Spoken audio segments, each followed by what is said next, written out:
Hello everyone, welcome to our channel.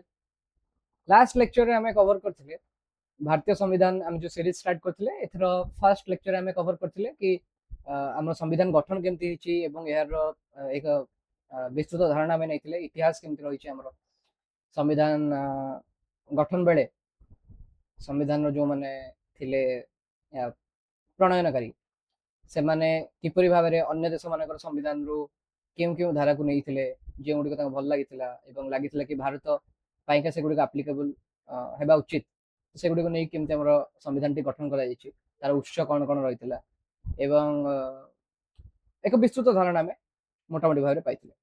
आज हमें second lecture रे कोन करबा कि आर्टिकल 1 रु 11 धारा 1 रु 11 विषय में आलोचना करबा जेमथे प्रथम हमें डिस्कस करिया राज्य एवं केंद्र शासित अंचल जोटा कि 1 रु 4 रहिबो धारा तापर हमें 5 रु 11 डिस्कशन करबा जोटा कि हमर नागरिकता संबंधी रहिबो आ लास्ट को गोटे छोटे सेशन एटी संविधान संशोधन रखि दैछि जोटा कि धारा 368 रे अछि ता विषय गोटे मोटा मोटी धारणा मिली गला परे हमें नेक्स्ट हमें मौलिक अधिकार तापर डीपीएसपी एवं जहाँ फर्दर पार्ट गुडा हम रहिला से गुडा ऊपर हमें डिस्कशन करबा। ओके, सो डेन नकरी मु स्टार्ट करछि। सो प्रथम धारा हम कहूछि भारत अर्थात भारतवर्ष राज्य मानकर एक संघ हेबो। India is A union of states. राज्य मानक भितर कोन सेठी फॉर्मल एग्रीमेंट हेनी, बस हमर लिखा हिछि कि राज्य मानकर एक संघ हेबो। कोन सी फॉर्मल एग्रीमेंट नाही जेमति हम जदि देखछे युक्तराष्ट्र अमेरिका रे सेठी विभिन्न प्रकार राज्य रहले एवं सेमानक मध्य गोटे एग्रीमेंट रहउछि किंतु भारत रे सेही जिंस हमर नाही। प्रथम अनुसूची हम जो प्रथम अनुसूची हम देखले लास्ट लेक्चर रे सेथरे कहिथिले एथिरे समस्त राज्य एवं केंद्र शासित अंचल नाम एवं सेमानकर भौगोलिक सीमा तालिकाभुक्त करा जायछि। सो भारतर क्षेत्र श्रेणीभुक्त कौन कौन रोचे जदि मु 2025 लास्ट ईयर सुधा देखिबी ताले हमर 28 टी राज्य अछि जहाँ सप्तम अनुसूची अनुसार एक संघीय व्यवस्था रे परिचालित अटंती।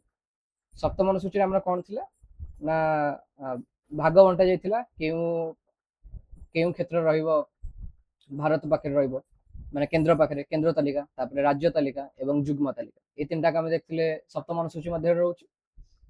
सो एई संघीय व्यवस्था हमर चलचंती राज्य मानकर शासन। केंद्र शासित अंचल 2025 सुधा हम 8टा अछि यूनियन टेरिटरीज अछि बा केंद्र शासित अंचल रहिछि एगुडिक सीधा सड़क केंद्र सरकार के द्वारा प्रशासित अटंती। आ गोटे रहिला अधिगृहित अंचल ताले भारतर क्षेत्र श्रेणीभुक्त तीनटा अंचल रहिले। फर्स्ट हला राज्य जोटा हम डिस्कशन कर देले तापर रहिला केंद्र शासित अंचल थर्ड रे होछि अधिगृहित अंचल माने भविष्य रे कोनसे अंचल को जदि हम ग्रहण करछे हमको लागिला जेमति के सपोज बांग्लादेश टिके बदमाशी करछि कि पाकिस्तान अधिक बदमाशी करछि तो भारतर सार्वभौमत्व रहउछि कि से अन्य देश को जय कर परिबो। अवश्य सेटा जदि इंटरनेशनल लॉ अनुसार हम जो अंतर्जातीय आईन रहिछि ताकू जदि भांगिला देन सेटा तो प्रॉब्लम हबो किंतु भारत पाखरे एही क्षमता रहउछि कि भारत अन्य कोनसी अंचल को निज अंतर्भुक्त करि परिबो। जेमति कि हमें देखिबा जदि थिला पुडुचेरी सपोज रहिला पुडुचेरी थिला हमर फ्रेंच लोक मानकर अंडर थिला बा पंडिचेरी हम जोटा कहउछि तो सेपरी बहुत गुड अंचल अछि दादरा नगर हावेली रहला डामन डीउ रहला से गुडी हमर अधिगृहित अंचल आइछथि तेणु करी भविष्य भी जदि केबे हमें कोनसे अंचल को अधिग्रहण करछे ताहाले भी सेटा हमर भारतर क्षेत्र श्रेणीभुक्त हेबा। ए जोटे सुंदर मैप टे हम रखिदेली हम देश भारतर जो तुम देख पारथु 28 टा राज्य अछन्ते एवं केंद्र शासित अंचल अछन्ते गूगल रे तुम आराम रे पाई परिबो। वर्तमान हमें देखिबा संवैधानिक व्यवस्था कोन कोन रहिला। धारा 1 रे रहिला भारतीय संघर नाम एवं क्षेत्र निर्धारण होइछ। भारतर नाम हम जोटा देखछे इंडिया कहउछे भारत कहउछे तो भारतर हमर ना एठी आसला धारा 1 रे एवं क्षेत्र मध्य जो आम देखुले तीनटा रहिला भारतर क्षेत्र अंतर्भुक्त तीन प्रकार अंचल रहिला से गुडी कोई धारा 1 रे लिखा आइछि निर्धारण करा जाइछि। धारा 2 रे अछि नूतन राज्यर प्रवेश बा स्थापन भारतर कोनोसी अंचल नथिबो किंतु परे आमे भारत सेटा ग्रहण अधिग्रहण करिला ताले ता विषय रे आर्टिकल 2 रे लिखा जाइछि कोनोसी नुवा राज्य हैला भारतर कोनोसी राज्य हैला बा ଅନ୍ୟ କୌଣସି ଅଞ୍ଚଳ ଆମେ ଗ୍ରହଣ କରୁଛେ ତାକୁ ଯଦି ଆମେ ରାଜ୍ୟ ହିସାବରେ ରଖିବାକୁ ଚାହୁଁଛେ ବା କୌଣସି ଗୋଟେ ନୂଆ ଅଞ୍ଚଳକୁ ଅଧିଗ୍ରହଣ କରିକି ତାକୁ କେନ୍ଦ୍ରଶାସିତ ଅଞ୍ଚଳ ବା ଅନ୍ୟ କୌଣସି ସ୍ପେଶିଆଲ ଏରିଆ ଭିତରେ ଆମେ ତାକୁ ରଖୁଛେ ତାହେଲେ ତା ବିଷୟରେ ଧାରା 2ରେ ଆମର ଲେଖାଯାଇଛି। ଧାରା 3ରେ କ'ଣ ହେଲା ନା ନୂତନ ରାଜ୍ୟର ଗଠନ, ସୀମା ପରିବର୍ତ୍ତନ କିମ୍ବା ନାମ ପରିବର୍ତ୍ତନ, ଯୋଉଟା କି ବର୍ତ୍ତମାନର ରାଜ୍ୟ ଅଛନ୍ତି। ସପୋଜ ତୁମେ ଆନ୍ଧ୍ରପ୍ରଦେଶ ଦେଖିବ, ଆନ୍ଧ୍ରପ୍ରଦେଶକୁ ଭଙ୍ଗା ହେଇକିରି ଆମର ଆନ୍ଧ୍ରପ୍ରଦେଶ ଏବଂ ତେଲେଙ୍ଗାନା ଦୁଇଟା ରାଜ୍ୟ ଗଠନ କରାଯାଇଥିଲା। ତ ସେଇ ସମୟରେ ଧାରା 3 ସେଠି ଆମର ଆପ୍ଲିକେବଲ ହେଲା। ସୀମା ପରିବର୍ତ୍ତନ କରାଗଲା, ଆନ୍ଧ୍ରପ୍ରଦେଶ ଭାଙ୍ଗିକି ଦୁଇଟା କରାଗଲା।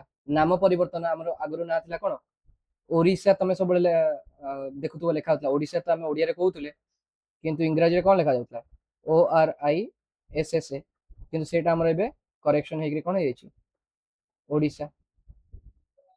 ଓକେ, ଧାରା 4ରେ କ'ଣ ହେଇଛି ନା ଧାରା 2 ଏବଂ 3 ଅଧୀନରେ ପ୍ରଣୀତ ନିୟମକୁ ଧାରା 368 ଅନୁଯାୟୀ संविधान संशोधन भाव गणना कर पॉइंट गोटे भलसे ध्यान रख कि धारा 2 और 3 आम जेकोसी भी देखिले करेक्शन है ओडिशा टाक आम धर ओडिशा रु ओडिशा कले कि आम जदि करुचे आंध्र प्रदेश रु तेलंगाना आम दुईटा राज्य सेपरेट करागला भारत अन्य कौन एक अंचल को अधिग्रहण कला तार कौन ना देकर भारत सीमा अंतर्भुक्त करेगा। तो यही सब गुड़ाक आमर धारा 368 आम जो रही संविधान संशोधन कह संविधान संशोधन आईन प्रणयन होता पारित होगापाई तार प्रोसेस अलग रोचे तो ता भितर यहाँ गणना कर ना। ओके, धारा 3 अधीन प्रक्रिया कौन रोचे आमर जदि नुआ राज्य गठन कर नाम परिवर्तन कर राष्ट्रपति कौन करेंगे आग से राज्यर विधानसभा को गोटे चिठी लिखे कि आम पार्लियामेंट रे एमती कथबार्ता होती संसद में एमती कथबार्ता चलती कि तुम राज्यर नाम परिवर्तन हो तुम सीमा परिवर्तन कर कि तुम राज्य को भंगा जाए आउ गोटे नुआ राज्य गठन कर चिठी लिखे तापर चिठीर रिप्लाई आसो कि से रिप्लाईटा को मानने को बाध्य नुहति राष्ट्रपति कि पार्लियामेंट। यहाँ खाली गोटे फॉर्मालिटी कि राष्ट्रपति जनइबे से विधानसभा को कि एमती एमती परिवर्तन करने को जाऊँ पार्लियामेंट एमती परिवर्तन करने चाहूँ। किंतु जदि केंद्र शासित अंचल अच्छी ताहले संसद कौन कर स्वाधीन भाव में कार्य कर विधानसभा सहित परामर्श कर कौन आवश्यकता ना ये केस कहीं से डायरेक्टली आम केन्द्र अंचल केन्द्र अधीन ही शासित होती। गोटे गुरुत्वपूर्ण धारणा दी जाए संघ बनाम महासंघ माने यूनियन वर्सेस फेडरेशन। भारत होउची विनाशी राज्य मानकर एक अविनाशी संघ माने आम राज्य मान जो चाहे सीमा परिवर्तन कर दे पारछे भांगी दे पारछे तेणु से माने विनाशी राज्य किंतु अविनाशी संघ माने भारत टाक आम भांगी पार ना।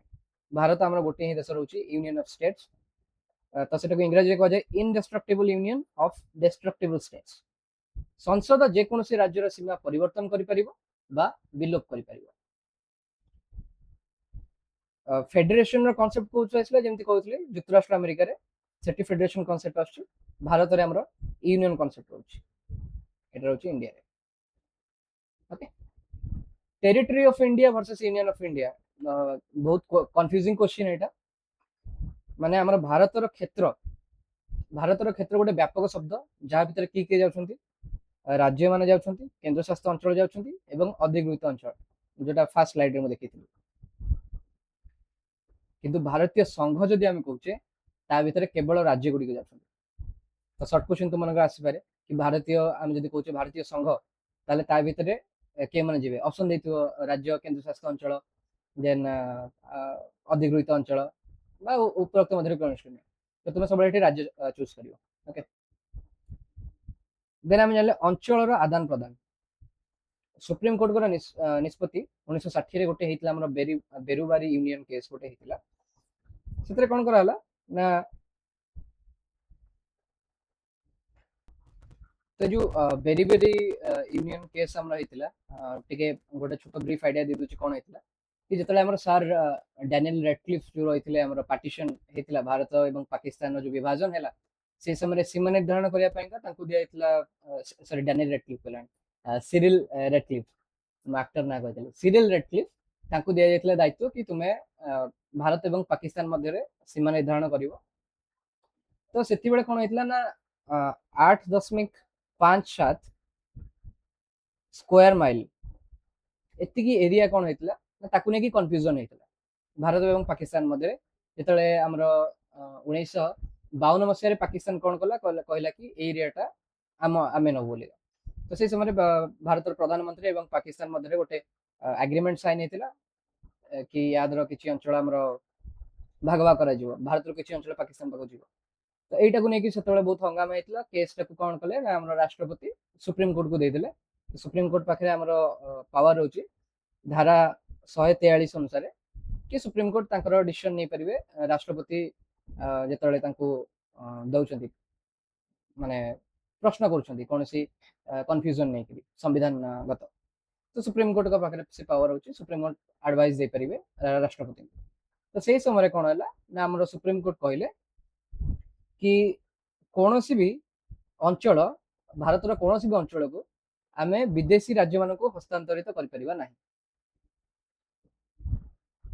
ଏଇଟା ମାନେ ଯଦି ବି କରୁଛେ ତାହେଲେ ୟା ପାଇଁକା ଆମକୁ ସମ୍ବିଧାନ ସଂଶୋଧନର ଆବଶ୍ୟକତା ପଡିବ। ଧାରା 3 ରେ ଆମେ କିନ୍ତୁ କଣ ଜାଣିଥିଲେ କି ଆମେ କୌଣସି ରାଜ୍ୟର ସୀମା ଚେଞ୍ଜ କରିପାରୁଛେ, କୌଣସି ଅଧିଗ୍ରହଣ କରିକି ତାକୁ ଭାରତ ନିଜ ମଧ୍ୟରେ ରଖିପାରୁଛୁ। କିନ୍ତୁ ଯଦି ଭାରତର କୌଣସି ଅଞ୍ଚଳକୁ ଆମେ ଅନ୍ୟ ଦେଶକୁ ଦଉଛେ ତାହେଲେ ସେଇ ସମୟରେ ଆର୍ଟିକଲ ମାନେ ଧାରା 3 ଆପ୍ଲିକେବଲ ହେବ ନାହିଁ। ସେ ସମୟରେ ଆମେ କଣ କରିବ ନା ଧାରା 368 ଯୋଉଟା ରହୁଛି ସମ୍ବିଧାନ ସଂଶୋଧନର ଆବଶ୍ୟକତା ସେ ସମୟରେ ରହିବ। ଏଇଟା କେସ୍ ପପୁଲାର କେସ୍ ଥିଲା, ବେରୁବାରୀ ୟୁନିୟନ କେସ୍ 1960 ମସିହାରେ ଏଇଟା ହେଇଥିଲା। ଓକେ, ତେଣୁ ଏହା ଅନୁସାରେ କୌଣସି ବି ଅଞ୍ଚଳ ବିଦେଶ ରାଷ୍ଟ୍ରକୁ ଆମେ ହସ୍ତାନ୍ତରିତ କରିପାରିବା ନାହିଁ ଧାରା 3 ଅନୁସାରେ, ଧାରା 368 ଅନୁସାରେ କରିପାରିବା। 100ତମ ସମ୍ବିଧାନ ସଂଶୋଧନ ଆଇନ କଣ ହେଲା ନା ଭାରତ ଏବଂ ବାଂଲାଦେଶ ମଧ୍ୟରେ ଏନକ୍ଲେଭ ବା ଚିତମହଲ ର ଆଦାନ ପ୍ରଦାନ କରାଯାଇଥିଲା। କିଛି ଅଞ୍ଚଳ ସେମିତି କହିପାରିବ ଆଦାନ ପ୍ରଦାନ କରାଯାଇଥିଲା। ଭାରତ 111ଟି ଏବଂ ବାଂଲାଦେଶ 51ଟି ଏନକ୍ଲେଭ ହସ୍ତାନ୍ତର କରିଥିଲେ, ପରସ୍ପର ମଧ୍ୟରେ ହେଇଥିଲା ହସ୍ତାନ୍ତର। ତ ଏଇଟାରେ କଣ ହେଲା ନା ଆମର ସମ୍ବିଧାନ ସଂଶୋଧନ ହେଇଥିଲା ଧାରା 368 ଅନୁସାରେ, ଯୋଉଟାକି ଆମେ ଦେଖିଥିଲେ ବେରୁବାରୀ ୟୁନିୟନରେ ସେଇ ଆସିଥିଲା ରାୟ ଆସିଥିଲା, ସେଇଟାକୁ ନେଇକି ଆମ 2015 ଏଇ କେସଟା ଆମର ସମ୍ବିଧାନ ସଂଶୋଧନ କରାହେଲା ଏବଂ ଯାହା ଷ୍ଟେପ ଆମର ନିଆଯାଇଛି। ତ 1, 2, 3, 4 ବିଷୟରେ ତ ଆମେ କିଛି କିଛି ଜାଣିଗଲେ। ରାଜ୍ୟ ପୁନର୍ଗଠନ ଏବଂ ନୂତନ ରାଜ୍ୟ ଗଠନ ଏଇଟା ତୁମର କ୍ଲାସ 10 ରେ ତୁମେ ପଢିବ, ବଟ୍ ଏଠି ଗୋଟେ ଆଇଡିଆ ଦେଇ ଦଉଛି ସୋ ଦ୍ୟାଟ୍ ତୁମକୁ ଜଣା ଥାଉ କି କଣ କଣ କେମିତି ହେଇଥିଲା। ତ ଯେତେବେଳେ ଭାରତ ସ୍ୱାଧୀନ ହେଇଯାଇଛି ତ ନୂତନ ରାଜ୍ୟ ଗଠନ କରିବାର ଅଛି। ସେଇ ସମୟରେ ଆମର କିଛି କମିଶନ ଗଠନ କରାଯାଇଥିଲା କେମିତି ଭାବରେ ଆମେ କୋଉ ଭିତ୍ତିରେ ଆମେ ରାଜ୍ୟ ଗୁଡ଼ିକୁ ଗଠନ କରିବା ସେ ସମ୍ବନ୍ଧରେ ଆମର ପ୍ରଥମ କମିଶନ ହେଇଥିଲା ଧାର କମିଶନ 1948 ମସିହାରେ ଗଠନ କରାଯାଇଥିଲା। ଧାର କମିଶନ କହିଲା କି ପ୍ରଶାସନିକ ସୁବିଧାକୁ ପ୍ରାଧାନ୍ୟ ଦେବା, ମାନେ ରାଜ୍ୟମାନଙ୍କୁ ଶାସନ କରିବା ପାଇଁକା ଯେଉଁ ସୁବିଧାର ଆବଶ୍ୟକତା ରହିଛି ସେଥିରେ ଆମର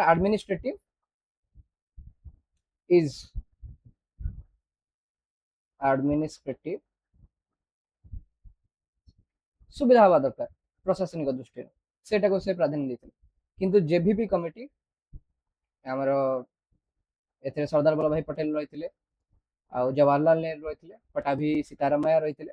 ସେମାନେ କଣ କହିଲେ କି ସେମାନଙ୍କୁ ସେ ସମୟରେ ଭାଷା ଭିତ୍ତିକ ରାଜ୍ୟ ଗଠନ କରିବା ପାଇଁକା ବହୁତ ଲୋକ ପୁରା ସାରା ଦେଶରୁ ଆମର ଚାଲିଥିଲା ଆନ୍ଦୋଳନ ଚାଲିଥିଲା, କିନ୍ତୁ ସେ ମନା କଲେ। ସେ ଡାଇରେକ୍ଟଲି କହିଲେ କି ନାଇଁ ଆମେ ଭାଷା ଭିତ୍ତିକ ରାଜ୍ୟ ଗଠନ କରିବା ନାହିଁ, ଏଟାକୁ ଆମର କରିବାର ହିଁ ନାହିଁ। ସେ ଅନୁସାରେ ଦେଖିଲେ ଭାରତରେ ଏତେ ଗୁଡିଏ ଭାଷା ଅଛି ତ ଆମେ କେମିତି ଏତେ ଗୁଡିଏ ରାଜ୍ୟ ଗଠନ କରିପାରିବା, ତାହେଲେ ଆମ ପ୍ରଶାସନିକ ସୁବିଧା ହେଇପାରିବ ନାହିଁ। ଫଜଲ ଅଲି କମିଶନ 1953-55 ସେ ଭାଷାକୁ ଆଧାର ଭାବରେ ଗ୍ରହଣ କଲେ, କିନ୍ତୁ ଡାଇରେକ୍ଟଲି ଖାଲି ଯେ ଭାଷାକୁ ଆମେ ଆଧାର କରିକି ରାଜ୍ୟ ଗଠନ କରିବା ସେମିତି କହିଲେନି। ସେ କହିଲେ ଆମର ପ୍ରଶାସନିକ ସୁବିଧା ବି ରହିବ ପ୍ଲସ୍ ଆମର ଭାଷାକୁ ବି ଆମେ ଗୋଟେ ଆଧାର ନେଇପାରିବା। ଏହାର ଫଳସ୍ୱରୂପ 1956ର ରାଜ୍ୟ ପୁନର୍ଗଠନ ଅଧିନିୟମ ଆସିଲା, ଯାହା ଫଳରେ 14ଟା ରାଜ୍ୟ ଏବଂ 6ଟା କେନ୍ଦ୍ର ଶାସିତ ଅଞ୍ଚଳ ଆମର ଗଠିତ ହେଲା। ରାଜ୍ୟ ଗଠନର କ୍ରମାନ୍ୱୟ ପ୍ରଥମେ 1960ରେ ଦେଖିପାରୁଥିବା ମହାରାଷ୍ଟ୍ର ଏବଂ ଗୁଜୁରାଟ ଅଲଗା ଅଲଗା ହେଇଗଲା। ତାପରେ ନାଗାଲାଣ୍ଡ ଆସିଲା 1963ରେ, 1966ରେ ହରିୟାଣା ଶାହା କମିଶନର ସୁପାରିଶ କ୍ରମେ। ତ ଏମିତି ବହୁତ ଗୁଡେ ରାଜ୍ୟ ଗୁଡ଼ିକର ଗଠନ ଅଛି, ଏଇଟା ତୁମେ କ୍ଲାସ 10ରେ ଦେଖିବ। ଖାଲି ମୁଁ ଏଟା ସ୍ଲାଇଡ୍ ଇନକ୍ଲୁଡ୍ କରିଦେଇଛି କାହିଁକି ନା ଆମେ ଆର୍ଟିକଲ 1ରୁ 4 ଭିତରେ ଯେହେତୁ ପଢୁଛୁ। କେନ୍ଦ୍ରଶାସିତ ଅଞ୍ଚଳ ଯେଉଁଗୁଡ଼ିକ ଡାଇରେକ୍ଟଲି କେନ୍ଦ୍ର ଅଧୀନରେ ରହୁଛି ସେଗୁଡ଼ିକ କିପରି ଭାବରେ ଆମର ଶାସନ ହଉଛି ନା ତା ପାଇଁ ଆମର ଭାଗ 8ରେ ମାନେ ଧାରା 239ରୁ ଧାରା 241ରେ ଆମର ଲେଖାଯାଇଛି କି କେନ୍ଦ୍ରଶାସିତ ଅଞ୍ଚଳ ଗୁଡ଼ିକ ରାଷ୍ଟ୍ରପତିଙ୍କ ଦ୍ୱାରା ନିଯୁକ୍ତ ପ୍ରଶାସକ ବା ଉପରାଜ୍ୟପାଳଙ୍କ ଦ୍ୱାରା ପରିଚାଳିତ। ରାଷ୍ଟ୍ରପତି ନିଯୁକ୍ତି ଦେବେ ଏଇ ପ୍ରଶାସକଙ୍କୁ। କେଉଁ କେଉଁ କେନ୍ଦ୍ରଶାସିତ ଅଞ୍ଚଳରେ ବିଧାନସଭା ରହିଛି? ଆମର ଦିଲ୍ଲୀ ପାଖରେ ରହିଲା, ପୁଡୁଚେରୀ ପାଖରେ ରହିଲା ଏବଂ ଜାମ୍ମୁ ଜାମ୍ମୁ ଆଉ କାଶ୍ମୀର ପାଖରେ ଆମର ରହିଲା। ନ୍ୟାୟିକ ବ୍ୟବସ୍ଥା, ଦିଲ୍ଲୀ ପାଖରେ ନିଜସ୍ୱ ହାଇକୋର୍ଟ ରହିଛି ଯୋଉଟା କି 1966 ରୁ ଅଛି। ଅନ୍ୟମାନେ ପଡୋଶୀ ରାଜ୍ୟର ହାଇକୋର୍ଟ ସହିତ ଜଡିତ, ଯେମିତିକି ଲାକ୍ଷାଦ୍ୱୀପ ଆମର ଗୋଟେ କେନ୍ଦ୍ରଶାସିତ ଅଞ୍ଚଳ ଅଛି, ସେଟା କେରଳ ହାଇକୋର୍ଟରେ ତାର କେସ୍ ଗୁଡାକ ଲଢାଯିବ। ଆଣ୍ଡାମାନ ନିକୋବର ଦ୍ୱୀପପୁଞ୍ଜ, ତାର କେସ୍ ଗୁଡିକ କୋଲକାତା ହାଇକୋର୍ଟରେ ଲଢାଯିବ। ତ ସେମିତି ଚଣ୍ଡିଗଡ଼ ରହିଗଲା ଗୋଟେ କମନ, ଯୋଉଠିକି ପଞ୍ଜାବରେ ରହୁଛି, ହରିୟାଣା ରହୁଛି, ଚଣ୍ଡିଗଡ଼ରେ ବି ସେଇଠି ରହୁଛି। ଗୋଟେ ତୁଳନାତ୍ମକ ସାରଣୀ ଦିଆଯାଇଛି ଦିଲ୍ଲୀ, ପଣ୍ଡିଚେରୀ, ପୁଡୁଚେରୀ ଏବଂ ଜାମ୍ମୁ କାଶ୍ମୀର ଭିତରେ। ଆସନ ସଂଖ୍ୟା କଣ ରହୁଛି ନା ଦିଲ୍ଲୀରେ ସବୁଠୁ ଅଧିକ ରହୁଛି, ସରି ଜାମ୍ମୁ କାଶ୍ମୀରରେ ସବୁଠୁ ଅଧିକ ରହୁଛି 90ଟା। ଏଠି ପାକିସ୍ତାନ ଅକୁପାଇଡ କାଶ୍ମୀର ଯୋଉଟା ରହୁଛି ସେଠି 24ଟା ରହୁଛି, ସେଥିପାଇଁ 90 ରହୁଛି। ପୁଡୁଚେରୀରେ 33 ରହୁଛି, ଦିଲ୍ଲୀରେ 70 ରହୁଛି। ଆଉ ଯୋଉ ଲେଫ୍ଟନାଣ୍ଟ ଜେନେରାଲ ରହିଲେ ବା ରାଷ୍ଟ୍ରପତିଙ୍କ ଦ୍ୱାରା ନିଯୁକ୍ତ ପ୍ରଶାସକ ଯିଏ ରହିଲେ ବା ଉପରାଜ୍ୟପାଳ ରହିଲେ, ତାଙ୍କର କ୍ଷମତା ଦିଲ୍ଲୀରେ ଅଧିକ ରହିବ, ପୁଡୁଚେରୀରେ ଟିକେ କମ ରହିବ ହସ୍ତକ୍ଷେପ, ଆଉ ଜାମ୍ମୁ କାଶ୍ମୀରରେ ତ ବହୁତ ଅଧିକ ରହିବ। କିନ୍ତୁ ଦିଲ୍ଲୀରେ ଯୋଉ ପୋଲିସ ରହିଲା, ଶାନ୍ତି ଶୃଙ୍ଖଳା ରହିଲା, ଆଉ ଜମି ଜମା ସମ୍ବନ୍ଧୀୟ ମାମଲା ରହିଲା, ସେଗୁଡିକ ରହୁଛି ରହୁନି, ଦିଲ୍ଲୀରେ ଯୋଉ ସରକାର ରହୁଛି ତାଙ୍କ ପାଖରେ ରହୁନି।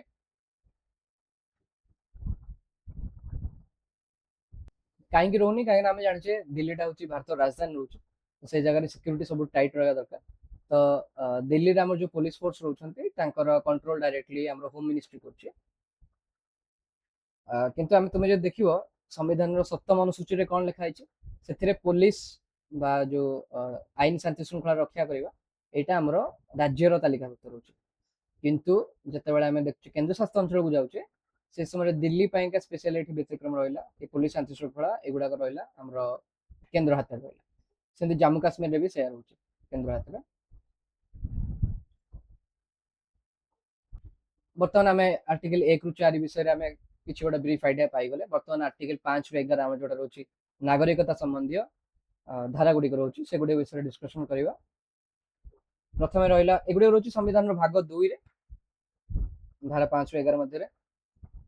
ତ 26 ଜାନୁଆରୀ 1950 ସୁଦ୍ଧା କିଏ ଭାରତର ନାଗରିକ ହେବେ ତାହା ସ୍ଥିର କରାଯାଇଛି ଏଇ ଆର୍ଟିକଲ 5 ରୁ 11 ମଧ୍ୟରେ।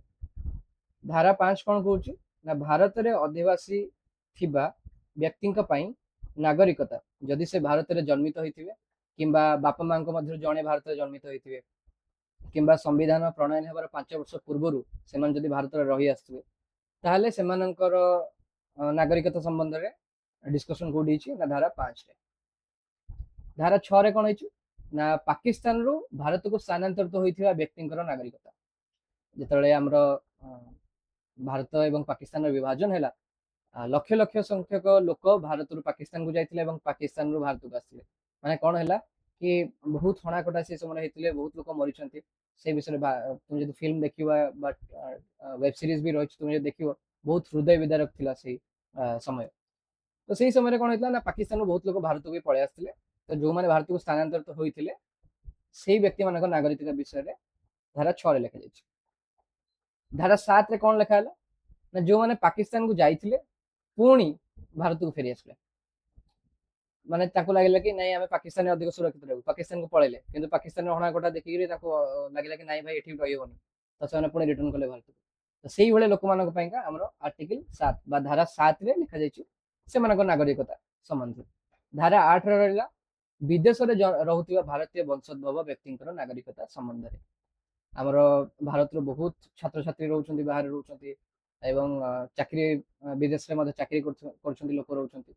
ତ ସେମାନଙ୍କର ନାଗରିକତା ସମ୍ବନ୍ଧରେ ଏଠି ଲେଖାଯାଇଛି।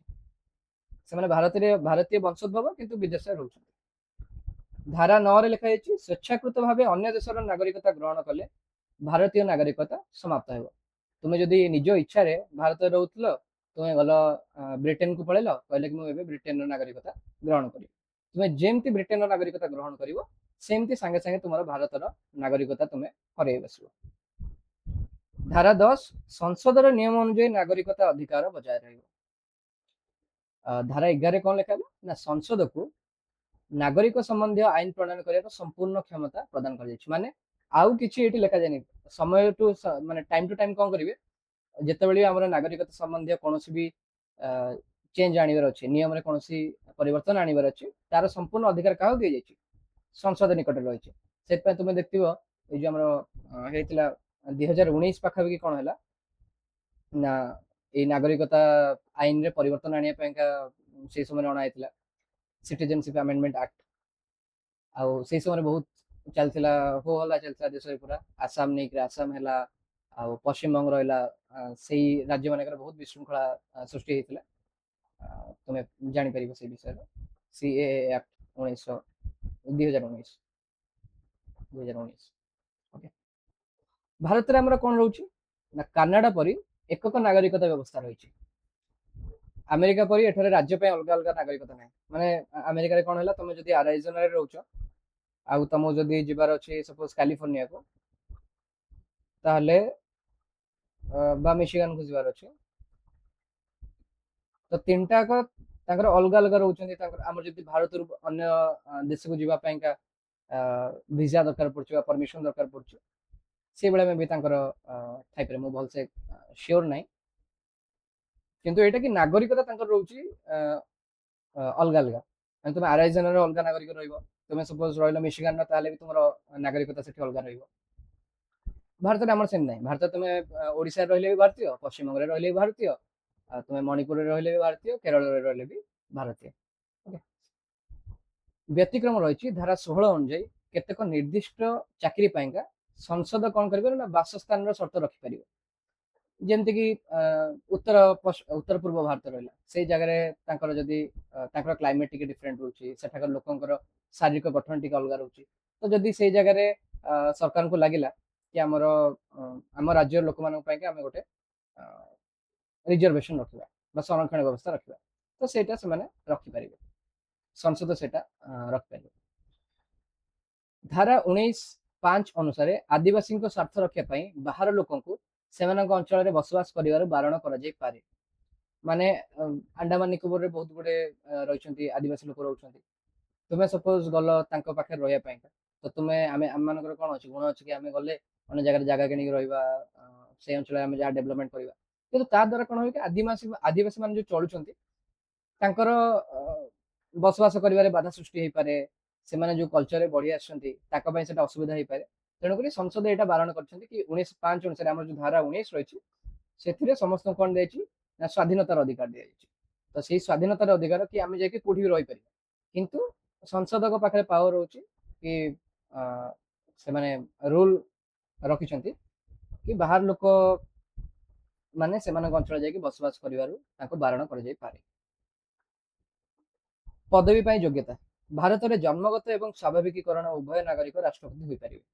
ମାନେ ଭାରତରେ ତୁମକୁ ଯଦି ରାଷ୍ଟ୍ରପତି ହବାର ଅଛି, ତାହେଲେ ତୁମେ ଇଧର ଭାରତରେ ବି ଜନ୍ମ ହେଲେ ଚଳିବ, କି ଭାରତ ବାହାରେ ଯଦି ଜନ୍ମ ହେଇଛ କିନ୍ତୁ ତୁମେ ଭାରତରେ ପରେ ନେଇଛ, ନାଗରିକତା ଗ୍ରହଣ କରିଛ, ତାହେଲେ ବି ତୁମେ ହେଇପାରିବ ରାଷ୍ଟ୍ରପତି।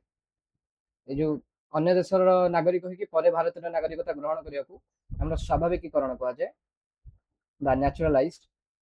ଆମେରିକାରେ କିନ୍ତୁ ସେଇ ଜିନିଷ ନାହିଁ। ଆମେରିକାରେ ତୁମେ ଯଦି ଆମେରିକାରେ ହିଁ ଜନ୍ମ ହେଇଛ, ତାହେଲେ ତୁମେ ରାଷ୍ଟ୍ରପତି ହେଇପାରିବ ତାଙ୍କ ଦେଶ ପାଇଁ।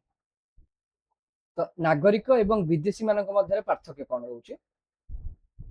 ନାଗରିକ ମାନେ ହେଲେ ଭାରତୀୟ ରାଷ୍ଟ୍ରର ପୂର୍ଣ୍ଣ ସଦସ୍ୟ, ବିଦେଶୀ ମାନେ ଅନ୍ୟ ଦେଶର ନାଗରିକ। କିଛି ବିଶେଷ ମୌଳିକ ଅଧିକାର ରହୁଛି ଆମର ଭାରତୀୟ ନାଗରିକ ମାନଙ୍କ ପାଇଁକା। ମନେ ରଖିଦେବ ସବୁବେଳେ, ଏଟା ଇଜି କ୍ୱେଶ୍ଚନ, ଇଜି ମନେ ରହିବ। 15, 16, 19, 29, 30 ଏଇ 5ଟା ଯୋଉ ଆମର ରହିଲା ମୌଳିକ ଅଧିକାର, ଏତିକି କେବଳ ଭାରତୀୟ ନାଗରିକ ମାନେ ଉପଭୋଗ କରିପାରିବେ। ଏହା ଛଡା ଆଉ ଯେତକ ବି ତୁମର ରହିଲା, ଆମର କଣ ରହୁଛି, ଆର୍ଟିକଲ 14 ଆମର ଷ୍ଟାର୍ଟ ହଉଛି, ସରି 12 ରୁ ଷ୍ଟାର୍ଟ ହଉଛି, ମୁଁ 14 କହିଲି, 14 ରୁ ତ ସମାନତା ଅଧିକାର ଷ୍ଟାର୍ଟ ହଉଛି। ଆର୍ଟିକଲ 12 ରୁ 35 ଆମର ଯୋଉ ରହୁଛି, ତା ଭିତରେ କେବଳ ଯୋଉ ରହିଲା 15, 16, 19, 29, 30 ଏଗୁଡିକ ରହୁଛି ଆମର ଭାରତୀୟ ନାଗରିକ ମାନଙ୍କ ପାଇଁ କେବଳ। ଅନ୍ୟ ସବୁ ଗୁଡିକ ବିଦେଶୀ ଲୋକମାନେ ବି ନେଇପାରିବେ, ତାର ଅଧିକାର ବି ଉପଭୋଗ କରିପାରିବେ, କିନ୍ତୁ ଏଇ 5ଟାକୁ ନେଇପାରିବେ ନାହିଁ, ତାଙ୍କ ପାଖରେ ସେ ଅଧିକାର ନାହିଁ। ଆମମାନଙ୍କର କର୍ତ୍ତବ୍ୟ ରହୁଛି, ଆମେ ଟ୍ୟାକ୍ସ ଦଉଛେ, ଜାତୀୟ ପତାକାକୁ ସମ୍ମାନ ଦଉଛି, କିନ୍ତୁ ବିଦେଶୀ ମାନଙ୍କ ପାଖରେ ସେଇଟା କିଛି ବାଧ୍ୟତାମୂଳକ ନୁହେଁ। ଶତ୍ରୁ ବିଦେଶୀ, ଯେମିତି ପାକିସ୍ତାନ ସହିତ ଭାରତ ସବୁବେଳେ ଆମର କଳହ ଲାଗି ରହୁଛି। ତେଣୁ ପାକିସ୍ତାନର କୌଣସି ବି ଗୋଟେ ନାଗରିକ ଯଦି ଭାରତକୁ ଆସୁଛି, ତ ସେମାନେ ଆମର ରହୁଛନ୍ତି କଣ ଆମ ପାଇଁକା ଶତ୍ରୁ ବିଦେଶୀ। ବା ଶତ୍ରୁ ବିଦେଶୀ ଆଉ କିଏ ହେଇପାରିବ? ଭାରତ କୌଣସି ଦେଶ ସହିତ ଯୁଦ୍ଧ ଲାଗି ରହିଛି, ଭାରତର ଅନ୍ୟ କୌଣସି ଦେଶ ସହିତ ଯୁଦ୍ଧ ଲାଗି ରହିଛି, ତ ସେଇ ଦେଶର କୌଣସି ଯଦି ନାଗରିକ ଆସୁଛି ଭାରତକୁ, ତାହେଲେ ସେମାନେ ଆମ ପାଇଁ ଶତ୍ରୁ ବିଦେଶୀ ହେବେ।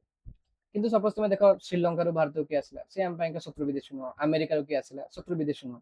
କିନ୍ତୁ ଭାରତ ଯଦି ଏବେ ପାକିସ୍ତାନ ସହିତ ଯୁଦ୍ଧରେ ଲାଗି ରହିଛି, ଏଇଟା ତ କଣ୍ଟିନ୍ୟୁଅସଲି କଳହ ଲାଗି ଚାଲିଛି, କିନ୍ତୁ ଯଦି ଯୁଦ୍ଧରେ ଥିବ, ତ ସେଇ ଦେଶର କୌଣସି ନାଗରିକ ଆସିଲେ ସେ ଆମ ପାଇଁ ଶତ୍ରୁ ବିଦେଶୀ।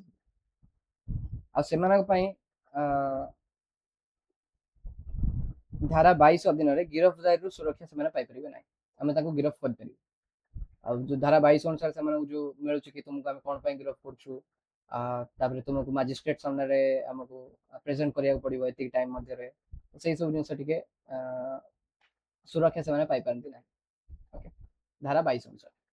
ବର୍ତ୍ତମାନ ପର୍ଯ୍ୟନ୍ତ ଆମେ ନାଗରିକତା ସମ୍ବନ୍ଧରେ କିଛି ଜାଣିଲେ, ତଥ୍ୟ ପାଇଲେ। ବର୍ତ୍ତମାନ ନାଗରିକତା ହାସଲ ଏବଂ ହରାଇବାର ବାଟ ଜାଣିଦେବା। ହାସଲ କରିବାର 5ଟା ଉପାୟ ରହିଛି। ଜନ୍ମ ହେଇଯାଅ, ଯଦି ଜନ୍ମ ସମୟ ଅନୁସାରେ ନିୟମରେ ପରିବର୍ତ୍ତନ ହେଉଛି। ବର୍ତ୍ତମାନ ଉଭୟ ପିତାମାତା ନାଗରିକ ହେବା ଆବଶ୍ୟକ, କିମ୍ବା ଜଣେ ନାଗରିକ ଓ ଅନ୍ୟ ଜଣେ ବେଆଇନ ପ୍ରବାସୀ ହୋଇନଥିବେ। ମାନେ ଆମେ ଦେଖୁଛେ ଏଇ ଯୋଉ ରିସେଣ୍ଟଲି କଣ ହେଇଛି ନା, ପଶ୍ଚିମବଙ୍ଗରେ ବହୁତ ଗୁଡେ ଆମକୁ ଜଣାପଡୁଛି କି ବାଂଲାଦେଶୀ ଅନୁପ୍ରବେଶକାରୀ ମାନେ ରହୁଥିଲେ, ଯୋଉଟା କି ଭାରତର ସିକ୍ୟୁରିଟି ପାଇଁକା ପ୍ରୋବ୍ଲେମ କ୍ରିଏଟ କରୁଛି। ତ ବର୍ତ୍ତମାନ କଣ ରହିଛି ରୁଲ, କି ଉଭୟ ବାପା ମା ନାଗରିକ ହେଇଥିବା ଦରକାର, ନହେଲେ ଜଣେ ଆମର ଥିବ ଭାରତୀୟ ନାଗରିକ ଆଉ ଅନ୍ୟ ଜଣକ ବେଆଇନ ଅନୁପ୍ରବେଶକାରୀ ହେଇନଥିବେ। ତା ଛଡା ଅନ୍ୟ କିଛି ବି ହେଇପାରିବ। ସପୋଜ ଭାରତୀୟ, ତମେ ଭାରତର ଗୋଟେ ପୁରୁଷ, ସେ ଯଦି ବାହା ହେଇଛନ୍ତି ସପୋଜ ଆମେରିକାର ଜଣେ ମହିଳାଙ୍କୁ, ତ ତାଙ୍କର ଛୁଆଙ୍କୁ ଆମେ ଦେଇପାରିବା କଣ, ନାଗରିକତା ଦେଇପାରିବା, ଭାରତର ନାଗରିକତା। ବା ଭାରତର ଝିଅ ଏବଂ ଇଂଲଣ୍ଡର ପୁଅ ସପୋଜ ହେଇଛନ୍ତି, ତାହେଲେ ବି ଆମେ ନାଗରିକତା ଦେଇପାରିବା। କିନ୍ତୁ ଯଦି ବେଆଇନ ଭାବରେ ସେ ଭାରତରେ ରହୁଥିବେ, ତାହେଲେ ଆମେ ତାଙ୍କୁ ଦେଇପାରିବା ନାହିଁ। ବଂଶାନୁକ୍ରମିକ ଭାବେ ବିଦେଶରେ ଜନ୍ମ ହୋଇଥିଲେ ମଧ୍ୟ ପିତାମାତା ଯଦି ଭାରତୀୟ ହୋଇଥିବେ, ତାହେଲେ ବି ମିଳିପାରିବ। ବାପା ମା ଦି ଜଣ ଯାକ ଭାରତୀୟ ଥିଲେ, ତାଙ୍କ ପୁଅ ସେ ବାପା ମା ଦି ଜଣ ଯାକ ସପୋଜ ଚାକିରି କରୁଛନ୍ତି ବାହାରେ, ତ ତାଙ୍କର ସେଠି ପୁଅ ଝିଅ ଯିଏ ବି ହେଲେ, ସେମାନଙ୍କୁ ମଧ୍ୟ ଆମେ ବଂଶାନୁକ୍ରମିକ ଭାବରେ ଆମେ ଦେଇପାରିବା। ପଞ୍ଜୀକରଣ କରିକି ଅତି କମରେ 7 ବର୍ଷ ଯଦି ଭାରତରେ ରହିଥିବେ, ତାଙ୍କର ଭାରତରେ ରହଣି ହେଇଥିବ 7 ବର୍ଷର, କୌଣସି ସେମାନେ ଖରାପ କାମରେ ଲିପ୍ତ ନଥିବେ ଭାରତ ମଧ୍ୟରେ, ତାହେଲେ ଆମେ ତାଙ୍କୁ ନାଗରିକତା ଦେଇପାରିବା। ସ୍ୱାଭାବିକୀକରଣ ଭାବରେ, ମାନେ 12 ବର୍ଷର ରହଣି ହେଲା ଭାରତରେ, ଯଦି 12 ବର୍ଷ ସେମାନେ ରହିଗଲେ, ଏବଂ 8ମ ଅନୁସୂଚୀର କୌଣସି ଭାଷାର ଜ୍ଞାନ ଥିବ। 8ମ ଅନୁସୂଚୀରେ ଆମର ଯେଉଁ ସବୁ ଭାଷା ରହିଲେ, ସେଇ ଭାଷା ଗୁଡିକ ମାନେ ହିନ୍ଦୀ ରହିଲା, ସପୋଜ ଓଡିଆ ରହିଲା, ବଙ୍ଗାଳୀ ରହିଲା, ବଙ୍ଗଳା ରହିଲା, କି ଆସାମୀ ରହିଲା, ତ ଏଇସବୁ ଭାଷା ଭିତରୁ କୌଣସି ତମେ ଗୋଟେ ଭାଷା ଜାଣିଛ, ବା ତାମିଲ, ତେଲୁଗୁ, କନ୍ନଡ, ଏଇସବୁ ଭାଷା ରହିଲା, ତା ଭିତରେ କୌଣସି ଗୋଟେ ଭାଷାର ତୁମକୁ ଜ୍ଞାନ ଥିବ, ଆଉ 12 ବର୍ଷ ତମେ ଭାରତରେ ରହିଥିବ, ତାହେଲେ ବି ତୁମକୁ ଆମେ ସ୍ୱାଭାବିକୀକରଣ ହିସାବରେ ଦେଇପାରିବା ନାଗରିକତା। ଅଞ୍ଚଳର ମିଶ୍ରଣ ହେଲା, ଯେମିତି ପଣ୍ଡିଚେରୀ ଭାରତରେ ମିଶିଲା, ଯୋଉଟାକୁ ଏବେ ପୁଡୁଚେରୀ କୁହାଯାଉଛି, କି ତୁମେ କୁହ ଡାମନ ଡିଉ ହେଲା, ଦାଦ୍ରା ନଗର ହାବେଳି ରହିଲା, ଏସବୁ ଗୁଡାକ କଣ ଥିଲା ନା, ଅନ୍ୟ ଦେଶ ମାନଙ୍କର ଉପନିବେଶ ହିସାବରେ ଭାରତରେ ଥିଲା ବହୁତ ବର୍ଷ ପର୍ଯ୍ୟନ୍ତ। ସ୍ୱାଧୀନତାର ବହୁତ ବର୍ଷ ପର୍ଯ୍ୟନ୍ତ, ସ୍ୱାଧୀନତା ପରେ ମଧ୍ୟ ଏମାନେ ଭାରତରେ ଉପନିବେଶ ହିସାବରେ ଥିଲେ। ତ ସେଇ ଉପନିବେଶ ଗୁଡିକ ଯେତେବେଳେ ଭାରତର ଅଂଶ ହେଲେ, କେଉଁ ହିସାବରେ ଅଂଶ କରାଗଲା ତାଙ୍କୁ, ନା ଅଧିଗ୍ରହଣ କରାଗଲା। ତ ସେଇ ଅନୁସାରେ ତାଙ୍କର ଅଧିବାସୀ ମାନଙ୍କୁ ମଧ୍ୟ ଆମେ ନାଗରିକତା ଦେଇଥିଲେ। ହରାଇବାର 3ଟା ଉପାୟ ରହୁଛି। ପରିତ୍ୟାଗ, ଯଦି ମୁଁ ସ୍ୱେଚ୍ଛାକୃତ ଭାବରେ ଛାଡ଼ିଦେଲି। ସମାପ୍ତି, ଅନ୍ୟ ଦେଶର ନାଗରିକତା ଯଦି ମୁଁ ଗ୍ରହଣ କଲି, ତାହେଲେ ବି ମୋର ସତ୍ତା ସମାପ୍ତି ହେଇଯିବ। ବଞ୍ଚିତକରଣ, ଯଦି ମୁଁ ଠକେଇ କଲି, ସମ୍ବିଧାନ ପ୍ରତି ଅବମାନନା କଲି, ବା ଲଗାତାର 7 ବର୍ଷ ଭାରତ ବାହାରେ ରହିଲି, ତାହେଲେ ସରକାର କଣ କରିପାରିବେ ନା, ନାଗରିକତା କାଢି ନେଇପାରିବେ।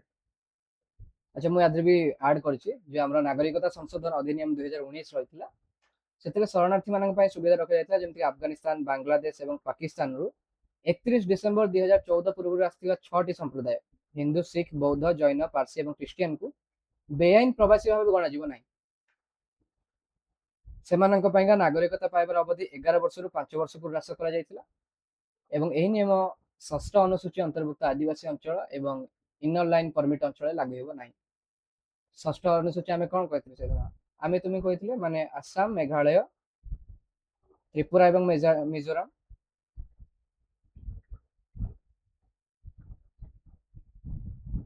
ଏଇ ସବୁ ଅଞ୍ଚଳ ଯୋଉ ରହିଲେ, ଏଇ ଅନ୍ତର୍ଭୁକ୍ତ ଆଦିବାସୀ ଅଞ୍ଚଳରେ ଲାଗୁ ହେବ ନାହିଁ ଆମର ଏଇ ନାଗରିକ ସଂଶୋଧନ ଅଧିନିୟମ 2019।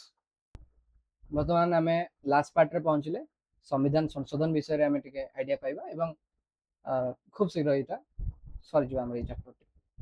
ତ ଭାରତୀୟ ସମ୍ବିଧାନର ପରିବର୍ତ୍ତନ ବା ସଂଶୋଧନ ପ୍ରକ୍ରିୟା ଦେଶର ମୌଳିକ ଆଇନକୁ ସମୟୋଚିତ କରିଥାଏ। ସମୟ ଅନୁସାରେ ଆମେ ଜାଣୁଛେ କିଛି ଜିନିଷରେ ପରିବର୍ତ୍ତନ ଆବଶ୍ୟକ ରହିଥାଏ। କୌଣସି ଆଇନ ଯୋଉଟା କି 2000 ମସିହାରେ କାମରେ ଲାଗୁଥିଲା କିନ୍ତୁ 2025 ବେଳକୁ ସେଥିରେ ପରିବର୍ତ୍ତନ ହେଇଯାଇପାରେ।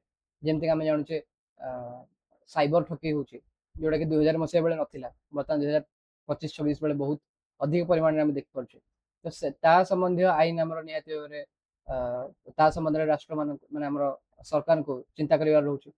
ତ ତାକୁ ନେଇକରି ଆମର ସରକାର ଆଇନ ପ୍ରଣୟନ କରିବାର ଅଛି। ଯଦି ତା ନେଇକି କିଛି ସମ୍ବିଧାନରେ ସଂଶୋଧନ ଆଣିବାର ଆବଶ୍ୟକତା ରହିଲା ତାହେଲେ ସେମାନେ କରିପାରିବେ। ମହିଳା ମାନଙ୍କୁ ଆଗରୁ ତାଙ୍କର ଯୋଉ 33% ଆମେ ଦେଖୁଛେ ସିଟ୍ର ସଂରକ୍ଷଣ, ସେଟା ଆଗରୁ ଦିଆଯାଉନଥିଲା। ବର୍ତ୍ତମାନ ଲାଗିଲା କି ନାଇଁ ସେମାନଙ୍କୁ ବି ସେଟା ଦେବାର ଆବଶ୍ୟକତା ରହୁଛି। ତ ସେଇ ନେଇ ସରକାର ସମ୍ବିଧାନ ସଂଶୋଧନ କରିପାରିବେ। ତ ଆମର ଭାରତୀୟ ସମ୍ବିଧାନ ହଉଛି ଗୋଟେ ଜୀବନ୍ତ ବହି ଭଳିଆ। ସେ ବହିରେ କଣ ହଉଛି ନା ସମୟ ଅନୁସାରେ ଆମେ ସେଥିରେ ନୂଆ ନୂଆ ପୃଷ୍ଠା ଯୋଡ଼ି ପାରୁଛେ ବା ନୂଆ ନୂଆ ଆଇନ ଯୋଡ଼ି ପାରୁଛେ। ତ ଏଥିପାଇଁକା ଆମର କଣ କରାଯାଇଛି ନା ଏଇ ଯୋଉ ସମ୍ବିଧାନ ସଂଶୋଧନ ବ୍ୟବସ୍ଥା ରଖାଯାଇଛି, ଏଇ ବ୍ୟବସ୍ଥା ଦକ୍ଷିଣ ଆଫ୍ରିକାର ସମ୍ବିଧାନ ଅଣାଯାଇଛି।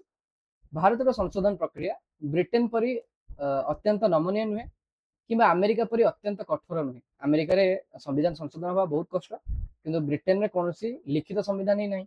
ତେଣୁକରି ବ୍ରିଟେନରେ କୌଣସି ଯଦି ଆମକୁ ସମ୍ବିଧାନ ସଂଶୋଧନ କରିବାର ଅଛି ତେବେ ସେଇଟା ବହୁତ ସହଜ ପ୍ରୋସେସ ଥାଏ। ତ ଭାରତରେ ସେଇ ଦିଟାକର ମିକ୍ସଅପ୍ ରହୁଛି, ନା ଅତ୍ୟନ୍ତ କଠିନ ନା ଅତ୍ୟନ୍ତ ନମନୀୟ, ତା ମଝି ମଝିରେ ରହୁଛି। ସଂଶୋଧନର ପ୍ରକ୍ରିୟା ଫାଷ୍ଟ କଣ ହବ ନା ଗୋଟେ ସମ୍ବିଧାନ ସଂଶୋଧନ ବିଲ୍ ଜଣେ ଆଣିବେ। ବିଲ୍ ସଂସଦର ଯେକୌଣସି ସଦନରେ, ଲୋକସଭା ହଉ ବା ରାଜ୍ୟସଭା ହଉ, ସେଥିରେ ଆଗତ କରାଯାଇ ପାରିବ। ରାଜ୍ୟ ବିଧାନସଭା ଏଇଟା କରିପାରିବେ ନାହିଁ। ରାଷ୍ଟ୍ରପତିଙ୍କ ଭୂମିକା କଣ ନା ବିଲ୍ ଆଗତ କରିବା ପାଇଁ ରାଷ୍ଟ୍ରପତିଙ୍କର ପୂର୍ବ ଅନୁମତିର ଆବଶ୍ୟକତା ନାହିଁ। ଏଇଟା ମନେ ରଖିବ କି ଯଦି ସମ୍ବିଧାନ ସଂଶୋଧନ ବିଲ୍ ଆମେ ଆଣୁଛେ ତା ପାଇଁକା ରାଷ୍ଟ୍ରପତିଙ୍କର ପୂର୍ବ ଅନୁମତିର କୌଣସି ବି ଆବଶ୍ୟକତା ନାହିଁ। ଉଭୟ ସଦନରେ ଏହା ସ୍ୱତନ୍ତ୍ର ସଂଖ୍ୟାଗରିଷ୍ଠତା ଦ୍ୱାରା ପୃଥକ ଭାବେ ପାରିତ ହେବା ଆବଶ୍ୟକ। ଏଥିପାଇଁ କୌଣସି ଯୁଗ୍ମ ଅଧିବେଶନ ବ୍ୟବସ୍ଥା ନାହିଁ। ଏଇଟା ମନେ ରଖ, କୌଣସି ବି ଯୁଗ୍ମ ଅଧିବେଶନ ବ୍ୟବସ୍ଥା କରାଯାଏନି। କି ଯଦି ବିଲ୍ ପାରିତ ନ ହେଇପାରୁଛି, ରାଜ୍ୟସଭାରେ ହେଇପାରୁନି କି ରାଜ୍ୟସଭାରେ ହେଇଯାଇଛି ଲୋକସଭାରେ ହେଇପାରୁନି, ତ ରାଷ୍ଟ୍ରପତି ଚାହିଁବେ କି ଯୁଗ୍ମ ଅଧିବେଶନ ଡକେଇଦେବା, ଏଇ ଜାଗାରେ ଆମେ ପାରିତ କରିଦେବା, ନା ସେମିତି ହବନି। ଅଲଗା ଅଲଗା ଲୋକସଭାରେ ବି ହେବ ଏବଂ ରାଜ୍ୟସଭାରେ ବି ପାରିତ ହେବା ଆବଶ୍ୟକ। ତାପରେ ଶେଷରେ କଣ ହବ ନା ରାଷ୍ଟ୍ରପତିଙ୍କ ସମ୍ମତି ଆବଶ୍ୟକ। ମାନେ 24ତମ ସଂଶୋଧନ ଅନୁସାରେ ସମ୍ବିଧାନ ସଂଶୋଧନ ବିଲ୍କୁ ସମ୍ମତି ଦେବା ରାଷ୍ଟ୍ରପତିଙ୍କ ପାଇଁ ବାଧ୍ୟତାମୂଳକ। ସେଇଟାକୁ ଫେରାଇ ପାରିବେ ନାହିଁ। ରାଷ୍ଟ୍ରପତି ଲାଷ୍ଟ ରହୁଛନ୍ତି। ସମ୍ବିଧାନ ସଂଶୋଧନ ଆଇନ ଯେତେବେଳେ ଯିବ ରାଷ୍ଟ୍ରପତିଙ୍କ ପାଖରେ ପହଞ୍ଚିବ, ତାହେଲେ ରାଷ୍ଟ୍ରପତି ଏଟାକୁ କେବେ ଫେରେଇ ପାରିବେ ନାହିଁ। ସେ ବାଧ୍ୟ ହଉଛନ୍ତି କଣ ପାଇଁକା ଏଟାକୁ ସମ୍ମତି ଦେବା ପାଇଁ। ଯଦି ସେମିତି ନଦେଲେ ତାହେଲେ ଆମର ପାର୍ଲାମେଣ୍ଟର କିଛି ଅଧିକାର ହିଁ ରହିଲାନି। ପାର୍ଲାମେଣ୍ଟ କଣ ପାଇଁ ତାର ରହିଲା? ଆମେ ଯଦି ଆଇନ ପ୍ରଣୟନ କରିବାର କ୍ଷମତା ପାର୍ଲାମେଣ୍ଟ ପାଖରେ ଦେଲେ ଆଉ ସେମାନେ ଯଦି କୌଣସି ଆଇନରେ ପରିବର୍ତ୍ତନ କରିପାରୁନାହାନ୍ତି ତାହେଲେ ତ ସେମାନଙ୍କର କୌଣସି ଆବଶ୍ୟକତା ହିଁ ରହିଲା ନାହିଁ। ତେଣୁକରି ଏଇଟା ରଖାଯାଇଛି ବାଧ୍ୟତାମୂଳକ, ରାଷ୍ଟ୍ରପତି ଏଟାକୁ ଫେରାଇ ପାରିବେ ନାହିଁ। ସଂସଦରେ ଯୋଉ ସଂଖ୍ୟାଗରିଷ୍ଠତା ରହୁଛି, ବିଭିନ୍ନ ପ୍ରକାର ସଂଖ୍ୟାଗରିଷ୍ଠତା ରହୁଛି। ଗୋଟେ ହେଲା ସାଧାରଣ ସଂଖ୍ୟାଗରିଷ୍ଠତା। ସେଥିରେ କଣ ହଉଛି ନା ସପୋଜ ଆମେ ଜାଣିଛେ କି ସଂସଦରେ ତ ସବୁବେଳେ ପୁରା ଲୋକ ସମସ୍ତେ ତ ଆସୁନାହାନ୍ତି। ସପୋଜ ଆଜି ଅଧିବେଶନ ଚାଲିଛି ଆଉ 300 ଲୋକ ପ୍ରେଜେଣ୍ଟ ଅଛନ୍ତି। ତ 300 ଲୋକ ଯଦି ପ୍ରେଜେଣ୍ଟ ଅଛନ୍ତି ତାହେଲେ ଆମେ ଉପସ୍ଥିତ କେତେ କହିବା? 300 ଲୋକ ଉପସ୍ଥିତ ଅଛନ୍ତି। ସେଥିରୁ ଭୋଟ ସପୋଜ ଦଉଛନ୍ତି 280 ଜଣ। 280 ଜଣ ସପୋଜ ଭୋଟ ଦେଲେ, ତ ସେ 280 ଜଣରୁ 50% ରୁ ଅଧିକ, ମାନେ ଯଦି 141 ଜଣ ସମର୍ଥନ କଲେ କୌଣସି ଗୋଟେ ବିଲ୍କୁ, ତାହେଲେ ଆମର କହିପାରିବେ କି ଏଇଟା ସାଧାରଣ ସଂଖ୍ୟାଗରିଷ୍ଠତା ହେଲା। ଆଉ ଏଥିରେ କେଉଁ କେଉଁ ବିଲ୍ ପାସ୍ ହେଇପାରିବ ନା ଆମର ନୂତନ ରାଜ୍ୟ ଗଠନ କରିବାର ହେଲା ବା କୌଣସି ନାଗରିକତା ସଂଶୋଧନ ଆଇନ ହେଲା, ଏଗୁଡିକ ଆମେ କରିପାରିବା କୋଉଟାରେ? ସାଧାରଣ ସଂଖ୍ୟାଗରିଷ୍ଠତା ଅନୁସାରେ। ସ୍ୱତନ୍ତ୍ର ସଂଖ୍ୟାଗରିଷ୍ଠତା କୋଉଠି ଦରକାର ପଡିବ ନା ସମୁଦାୟ ସଦସ୍ୟଙ୍କର 50%। ମାନେ ଆମର ଯୋଉ ରହୁଛି ବର୍ତ୍ତମାନ ଆମେ ଯଦି ଦେଖୁଛେ 543 ଜଣ ରହୁଛନ୍ତି କଣ ଆମର ଲୋକସଭାର ସଦସ୍ୟ, तो 543 सदस्यଙ୍କର 50% ଏବଂ ଉପସ୍ଥିତ ଓ ଭୋଟ ଦେଉଥିବା ସଦସ୍ୟଙ୍କର 2/3। 543 ଲୋକ ତ ରହିଲେ, ତାର 50% ତ ନିଆଯିବ। ତା ସହିତ ଯୋଉମାନେ ଉପସ୍ଥିତ ବି ଅଛନ୍ତି, ଯଦି 400 ଲୋକ ପ୍ରେଜେଣ୍ଟ ଅଛନ୍ତି, ତ ତାଙ୍କର 2/3, ତାଙ୍କ ଭିତରୁ ଯୋଉମାନେ ଭୋଟ ଦଉଥିବେ ତାଙ୍କର 2/3। ସପୋଜ 543 ରହୁଛନ୍ତି ଟୋଟାଲ ସଦସ୍ୟ ସଂଖ୍ୟା, ସେଥିରୁ 500 ଜଣ ଉପସ୍ଥିତ ଅଛନ୍ତି, 500 ରୁ ସପୋଜ 490 ଜଣ ଭୋଟ ଦଉଛନ୍ତି, ତ 490 ର 2/3 ଯେତିକି ହବ ସେତିକି ଲୋକ ସମର୍ଥନ ଦେବା ଦରକାର, ତାହେଲେ ହିଁ ଯାଇକି ସେ ବିଲ୍ଟି ପାରିତ ହେବ। ସେଟା କୁହାଯାଏ କଣ ନା ସ୍ୱତନ୍ତ୍ର ସଂଖ୍ୟାଗରିଷ୍ଠତା। ଏଟା ଆର୍ଟିକଲ ସ୍ପେଶାଲ ରହୁଛି, ଆର୍ଟିକଲ 368 ଅନୁସାରେ ଲେଖା ହେଇଛି। ମୌଳିକ ଅଧିକାର ଯଦି ପରିବର୍ତ୍ତନ କରିବାର ଅଛି, ଆମର ଯୋଉ ରାଷ୍ଟ୍ରନୀତି ନିୟାମକ ନିର୍ଦ୍ଦେଶାବଳୀ ଯୋଉ ରହୁଛି, ଡିରେକ୍ଟିଭ ପ୍ରିନ୍ସିପल्स ଅଫ ଷ୍ଟେଟ ପଲିସି, ତା ଦେହରେ ପରିବର୍ତ୍ତନ କରିବା ପାଇଁ ହଉଛି, ସେଗୁଡିକ ଆମର ଏଇ ଆର୍ଟିକଲ 368 ଅଣ୍ଡରରେ ହଉଛି, ମାନେ ଆମର ସ୍ୱତନ୍ତ୍ର ସଂଖ୍ୟାଗରିଷ୍ଠତା ଦରକାର ପଡୁଛି। ଆଉ ଗୋଟେ ରହୁଛି ସ୍ୱତନ୍ତ୍ର ସଂଖ୍ୟାଗରିଷ୍ଠତା ପ୍ଲସ ରାଜ୍ୟର ଅନୁମୋଦନ। ଖାଲି ସ୍ୱତନ୍ତ୍ର ସଂଖ୍ୟାଗରିଷ୍ଠତାରେ ହବନି, ଅଧା ରାଜ୍ୟଙ୍କର ସାଧାରଣ ସମ୍ମତି ମଧ୍ୟ ଦରକାର ପଡିବ। ସେଟା କୋଉଥିରେ ହବ ନା ଯେଉଁଥିରେ ଆମର ରାଜ୍ୟ ମାନଙ୍କର ଯୋଉ କର ରହୁଛି ସେଥିରେ କୌଣସି ଆଫେକ୍ଟ ପଡିବ, বা তুমি ଯଦି ଦେଖ ରାଷ୍ଟ୍ରପତିଙ୍କ ନିର୍ବାଚନ, ସେଥିରେ ରାଜ୍ୟର ଏମଏଲଏ ମାନଙ୍କର ବି ପାର୍ଟ ରହୁଛି, କି ସପ୍ତମ ଅନୁସୂଚୀ ଯେମିତି ରାଜ୍ୟ ତାଲିକା ରହୁଛି, କେନ୍ଦ୍ର ତାଲିକା ରହୁଛି, ରାଜ୍ୟ ତାଲିକାରୁ କିଛି ନେଇକି ଆମେ ଯଦି କେନ୍ଦ୍ର ତାଲିକାରେ ଭର୍ତ୍ତି କରିବା, ତ ସେଇ ସମୟରେ କଣ ହବ ନା ରାଜ୍ୟ ଅଧା ରାଜ୍ୟର ସାଧାରଣ ସମ୍ମତି ଆବଶ୍ୟକ ପଡିବ। ମାନେ ଆମର 28ଟା ରାଜ୍ୟ ଅଛନ୍ତି, ତ ପାଖାପାଖି 15ଟା ରାଜ୍ୟ ଆମକୁ ସମ୍ମତି ଦେବାର ଅଛି କି ନାଇଁ ଏଇ ବିଲ୍ଟା ଆଗକୁ ଯାଉ, ସଂଖ୍ୟାଗରିଷ୍ଠତା ସୂତ୍ରରେ ମିଳିବ। ଆଉ ସଂସଦର ସ୍ୱତନ୍ତ୍ର ସଂଖ୍ୟାଗରିଷ୍ଠତା ତ ଏଇଟା ଆମେ ପାଇଛୁ, ଯୋଉଟା ସମୁଦାୟ ସଦସ୍ୟଙ୍କର 50% ଏବଂ ଉପସ୍ଥିତ ଓ ଭୋଟ ଦେଉଥିବା ସଦସ୍ୟଙ୍କର 2/3। ଏଇଟା ହଉଛି ସଂସଦର ସ୍ୱତନ୍ତ୍ର ସଂଖ୍ୟାଗରିଷ୍ଠତା। ତ ଏଇଟା ସ୍ୱତନ୍ତ୍ର ପ୍ଲସ ରାଜ୍ୟ ଅନୁମୋଦନ ପାଇଁ ଆମେ ପଢିଲେ। ଏହାର ଏକ୍ସାମ୍ପଲ କଣ ରହୁଛି, ରାଷ୍ଟ୍ରପତି ନିର୍ବାଚନ ହେଲା, ଜିଏସଟି ଆମର ହେଲା, ସପ୍ତମ ଅନୁସୂଚୀ ରହିଲା। ତ ଏଥିରେ ଯେଉଁ ସବୁ ଏଇ ସମ୍ବନ୍ଧୀୟ କୌଣସି ଆମେ କରେକ୍ସନ ଚାହୁଁଛେ ଆମର ସମ୍ବିଧାନରେ, ତାହେଲେ ଆମେ ଯୋଉ ସମ୍ବିଧାନ ଆମର ଯୋଉ ସଂଖ୍ୟାଗରିଷ୍ଠତା ଆବଶ୍ୟକ, ସେଇଟା ହଉଛି ସ୍ୱତନ୍ତ୍ର ପ୍ଲସ ରାଜ୍ୟ ଅନୁମୋଦନ। ତୁମ ରେଫରେନ୍ସ ପାଇଁକା କିଛି ଏଠି ଏକ୍ସାମ୍ପଲ ଦେଇଦେଇଛି, କିଛି ମୁଖ୍ୟ ସମ୍ବିଧାନ ସଂଶୋଧନ। ପ୍ରଥମ ସଂଶୋଧନରେ କଣ ହେଇଥିଲା ନା ନବମ ଅନୁସୂଚୀ ଯୋଡା ଯାଇଥିଲା, ଯୋଉଟା ଭୂ ସଂସ୍କାର ଆଇନକୁ ନ୍ୟାୟିକ ସମୀକ୍ଷାରୁ ସୁରକ୍ଷା ଦେବା ପାଇଁ କରାଯାଇଥିଲା। ସପ୍ତମ ସଂଶୋଧନରେ ରାଜ୍ୟ ଗୁଡିକର ପୁନର୍ଗଠନ। 24ତମ ସମ୍ବିଧାନ ସଂଶୋଧନ, କି ସଂସଦ ସମ୍ବିଧାନର କୌଣସି ଅଂଶ ମୌଳିକ ଅଧିକାର ସହିତ ସଂଶୋଧନ କରିପାରିବେ। 36ତମ ସମ୍ବିଧାନ ସଂଶୋଧନ, ଏଥିରେ ସିକ୍କିମକୁ ଭାରତର ଏକ ପୂର୍ଣ୍ଣାଙ୍ଗ ରାଜ୍ୟ ଭାବରେ ମାନ୍ୟତା ମିଳିଥିଲା। 42ତମ, ଯୋଉଟାକୁ କ୍ଷୁଦ୍ର ସମ୍ବିଧାନ ସଂଶୋଧନ କୁହାଯାଏ, ଏଥିରେ ବହୁତ ଗୁଡେ ପରିବର୍ତ୍ତନ ହେଇଥିଲା। ତୁମେ ଅଲଗା ଭାବରେ ଦେଖିପାରିବ ଗୁଗଲରେ ସର୍ଚ୍ଚ କରିକି କଣ କଣ ପରିବର୍ତ୍ତନ କରାଯାଇଥିଲା। ଏଥିରେ ଆମର ଯୋଉ ରହୁଛି ସମ୍ବିଧାନର ଯୋଉ ମୁଖବନ୍ଧ ରହୁଛି ବା ପ୍ରସ୍ତାବନା ରହୁଛି, ସେଥିରେ ସମାଜବାଦୀ, ଧର୍ମନିରପେକ୍ଷ ଏବଂ ଅଖଣ୍ଡତା ଶବ୍ଦ ଯୋଡା ଯାଇଥିଲା। ମୌଳିକ କର୍ତ୍ତବ୍ୟ ଅନ୍ତର୍ଭୁକ୍ତ ହେଇଥିଲା ଏଇ 42ତମ ସମ୍ବିଧାନ ସଂଶୋଧନ ଆଇନ ଅନୁସାରେ। ଓକେ, ସୋ ଏତିକି ଥିଲା ଏଇ ୟୁନିଟରେ। ବହୁତ ଜିନିଷ ମୁଁ ଟ୍ରାଏ କରିଛି କି ଜଣେଇବା ପାଇଁକା, କିନ୍ତୁ ଏଇ ଚାପ୍ଟରଟା ଏତେ ବଡ ଯେ ଯଦି ମାନେ ପଢିବାକୁ ଯିବି ତାହେଲେ ଖାଲି ଆର୍ଟିକଲ 1 ରୁ 4 ଭିତରେ ଗୋଟେ ଲେକ୍ଚର ଲାଗିଯିବ, ଯୋଉଟା କି ଘଣ୍ଟେ 1.5 ଘଣ୍ଟା ପର୍ଯ୍ୟନ୍ତ ପଢିବ। ଆଉ ଯଦି ଆମର ଆର୍ଟିକଲ 5 ରୁ 11 ବିଷୟରେ ଡିସ୍କସନ କରିବାକୁ ଯିବି, ତା ଦେହରେ ବି ଗୋଟେ ଲେକ୍ଚର ପଳେଇବ। ଆଉ ଆର୍ଟିକଲ 368 ଯୋଉଟା ରହିଲା ଆମର ସମ୍ବିଧାନ ସଂଶୋଧନ ରହୁଛି, ତା ବିଷୟରେ ବି ଯଦି ଆଲୋଚନା କରିବାକୁ ଯିବି, ସେଇଟା ବି ଗୋଟେ ଲେକ୍ଚର ପଳେଇବ। କିନ୍ତୁ ମୁଁ ଚାହୁଁଛି କଣ ନା ତୁମକୁ ବେସିକ ଆଇଡିଆ ରହୁ, ଯେହେତୁ ତୁମେ ନବମ ଦଶମରେ ପଢୁଛ ଏବଂ ପରେ ତୁମେ 11 12 ପଢିବାକୁ ଯାଉଛ, ତ ତୁମକୁ କିଛି ଆଇଡିଆ ରହୁ ଆମ ସମ୍ବିଧାନରେ କିପରି ଭାବରେ ସବୁ ବ୍ୟବସ୍ଥା ରହିଛି, ଯାହା ଫଳରେ ୟା ପରେ ଆମେ ଯାହା ଯାହା ସବୁ ପଢିବା, ମୌଳିକ ଅଧିକାର ପଢିବା, ମୌଳିକ କର୍ତ୍ତବ୍ୟ ପଢିବା, ରାଷ୍ଟ୍ରନୀତି ନିୟାମକ ନିର୍ଦ୍ଦେଶାବଳୀ ପଢିବା, ବା ତୁମେ ଯଦି ଇଲେକ୍ସନ ପଢିବ, କି ରାଷ୍ଟ୍ରପତିଙ୍କର କଣ କଣ ପାୱାର ରହୁଛି, ପ୍ରଧାନମନ୍ତ୍ରୀଙ୍କ କଣ କଣ ପାୱାର ରହୁଛି, বা ନ୍ୟୁଜ ପେପରରେ କୌଣସି ବି ଆର୍ଟିକଲ ତୁମର ଆସୁଛି ଯୋଉଗୁଡାକୁ ତୁମକୁ ଲାଗୁଛି କି ସମ୍ବିଧାନର କୌଣସି ଧାରାକୁ ରିଲେଟ କରୁଛି, ତ ତୁମକୁ ବୁଝିବାରେ ଆଟଲିଷ୍ଟ କଷ୍ଟ ନ ହଉ, ସେ ସମ୍ବନ୍ଧରେ ମୁଁ ଏଇ ଲେକ୍ଚରଟା ପ୍ରିପେୟାର କରିଛି। ଯଦି ଅଧିକ ଡିଟେଲରେ ଜାଣିବାର ଅଛି ଦେନ୍ ତୁମେ କମେଣ୍ଟ କଲେ ଆମେ ସେପାରେଟ ଲେକ୍ଚର ଆମେ ଆଣିପାରିବା, ସିରିଜ ଆଣିପାରିବା। ଓକେ, ତ ଏଇଟା ମୁଁ ଯେହେତୁ ତୁମେ ଛୋଟ ଅଛ, ତୁମମାନଙ୍କ ପାଇଁ ତିଆରି କରୁଛି, ଛୋଟ ପିଲା ଅଛ, ତେଣୁକରି ତୁମ ପାଇଁକା ଏତିକି ହିଁ ବହୁତ ଅଧିକ ରହିଯାଉଛି। ଓକେ, ଆଶା କରୁଛି ଭିଡ଼ିଓଟି ଭଲ ଲାଗିଥିବ, ଲାଇକ୍ କରିବେ, ସେୟାର କରିବେ, ସବସ୍କ୍ରାଇବ କରିବେ, କମେଣ୍ଟ କରିବାକୁ ଭୁଲିବେ ନାହିଁ। ଆଉ ଏତିକି କହି ରଖୁଛି, ଧନ୍ୟବାଦ, ଜୟ ହିନ୍ଦ, ଜୟ ଭାରତ।